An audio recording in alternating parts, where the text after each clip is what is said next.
O Partido Socialista reuniu-se com os agentes de navegação, com a Associação de Agentes de Navegação,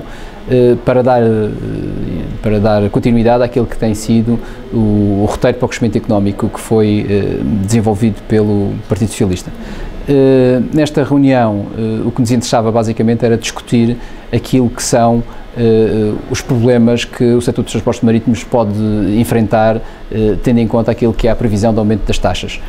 Nós compreendemos que, tendo em conta aquilo que é a dívida colossal da autoridade portuária, que é necessário e mesmo fundamental encontrar maneiras de reduzir esse déficit. De qualquer forma, nós consideramos absolutamente inadmissível que esse déficit seja reduzido à custa das pequenas e médias empresas e das famílias. Ficamos com a certeza, através dos agentes de navegação, que naturalmente, que se houver um aumento que está previsto de taxas, esse aumento será transferido para as pequenas e médias empresas e para as famílias. E isso, obviamente, coloca um problema muito sério na economia regional, um problema muito sério de competitividade e que tem que ser evitado. Nós consideramos que há outros caminhos, que não é apenas este caminho que foi apresentado pelo Governo Regional, há outros caminhos para garantir essa redução do déficit da autoridade portuária. Dou só o exemplo, por exemplo, da concessão da operação portuária. Se houvéssemos e se tivéssemos uma concessão da operação portuária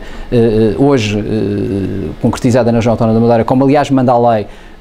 teríamos desde logo a garantia de que a autoridade portuária teria uma fonte de receita que não tem hoje e isso permitiria, por exemplo, não ter que aumentar essas taxas. Portanto, o Governo Regional tem que ter arrojo, tem que ter audácia suficiente no sentido de encontrar outros caminhos que não apenas atirar esta austeridade, estas dificuldades, estes problemas para cima das pequenas e médias empresas e para as famílias. As pequenas e médias empresas estão numa situação terrível do ponto de vista de competitividade, estão no limite da sua resistência e as famílias estão, obviamente, com a corda ao pescoço e, portanto, é preciso que haja sensibilidade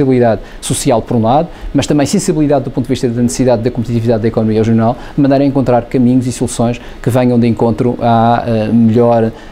solução para a região autónoma da Madeira. Portanto, nós vamos, obviamente, continuar o roteiro para o crescimento económico a pensar nas soluções alternativas àquelas que este Governo do PSD tem apresentado, que de facto não cumpre o essencial dos objetivos da região autónoma da Madeira.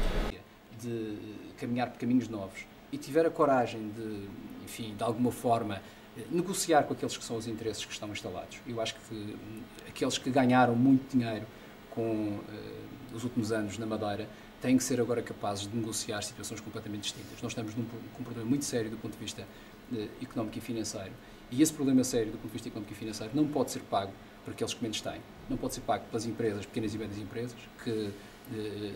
tanto batalharam na região autónoma da Madeira para o seu crescimento, para o crescimento económico da região autónoma da Madeira, nem pode ser pago pelas famílias que estão já com a corda ao pescoço e não têm mais possibilidades. Há outros que têm ganho muito dinheiro e que hoje têm beneficiado, nomeadamente, desta matéria que acabei de referir, e que têm que ser capazes, nesta altura, de negociar com o Governo situações completamente distintas, diminuindo naturalmente aquilo que são os seus lucros, diminuindo naturalmente aquilo que são os seus benefícios, mas contribuindo para que a Madeira não para, para que a Madeira continue com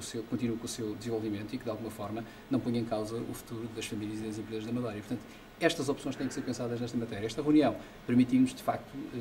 perceber que havia outros caminhos e que esperamos, não sei o que é que vai acontecer de facto, mas esperamos que, apesar de já parecer muito atrapalhada da parte da Secretaria dos Transportes, que tutela os transportes, como sabem, que já fez isso com os transportes terrestres, aumentou, afinal não aumentava, etc., para trás para a frente, parece que na questão das taxas portuárias a situação será a mesma, parece que aumenta, mas já não aumenta, enfim, não sabemos bem. Independentemente de atrapalhado, o que nos interessa é que no fim da história, no fim do dia, nós tenhamos, de facto, não tenhamos aumento significativo das taxas, ou não tenhamos mesmo aumento, e que hajam formas de financiar o déficit da autoridade portuária, que é significativo, muito grande, é insuportável, mas que hajam outras formas, e essas formas não podem ser através das pequenas e médias empresas e das famílias. Tem que haver outras maneiras, eu já dei um exemplo, há outros exemplos que podem ser equacionados.